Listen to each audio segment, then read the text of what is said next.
एका आय-एस महिला अधिकाऱ्याशी गिरीश महाजनांचं बोलणं झालं.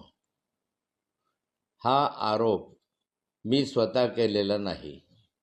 हा आरोप गगनभेदीचे अनिल थत्ते यांनी केलेला आहे आणि त्यांनी त्यामध्ये अमित शहांचा उल्लेख केलेला आहे की अमित शहांकडे या संदर्भामध्ये CDR उपलब्ध आहे असं त्यांनी सांगितलं.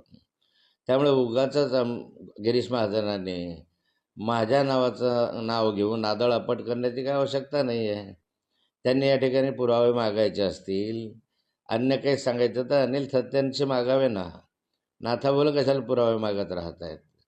आणि त्यामध्ये अनिल थत्तेंचं जे आहे तर त्यात तथ्य आहे की नाही तथ्य आहे हे तुम्ही शोधा. अन्यथा अनिल थत्तेंवर काही कार्यवाही करायची असेल तर ते तुम्ही करा.